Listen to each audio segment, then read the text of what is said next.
The Miracle of Mindfulness was originally written in Vietnamese as a long letter to Brother Quang, a main staff member of the School of Youth for Social Service in South Vietnam in 1974. Its author, the Buddhist monk Thich Nhat Hanh, had founded the school in the 1960s as an outgrowth of engaged Buddhism. It drew young people deeply committed to acting in a spirit of compassion. Upon graduation, the students used the training they received to respond to the needs of peasants caught in the turmoil of the war. They helped rebuild bombed villages, teach children, set up medical stations, and organize agricultural cooperatives.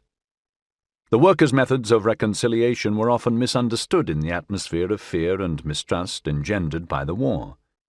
They persistently refused to support either armed party and believed that both sides were but the reflection of one reality, and the true enemies were not people, but ideology, hatred, and ignorance.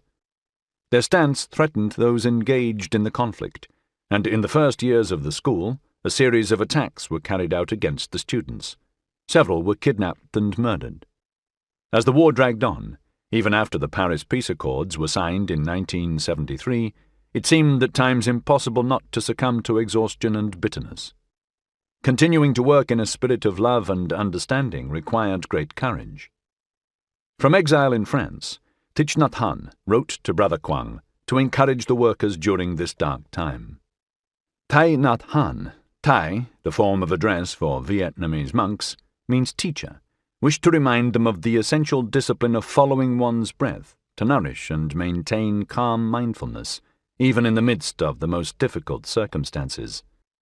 Because Brother Quang and the students were his colleagues and friends, the spirit of this long letter that became The Miracle of Mindfulness is personal and direct.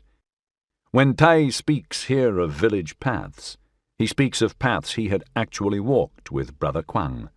When he mentions the bright eyes of a young child, he mentions the name of Brother Quang's own son. I was living as an American volunteer with the Vietnamese Buddhist peace delegation in Paris when Thai was writing the letter.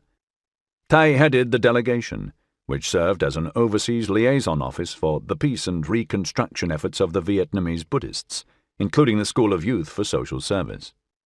I remember late evenings over tea, when Thai explained sections of the letter to delegation members and a few close friends. Quite naturally, we began to think of other people in other countries who might also benefit from the practices described in the book.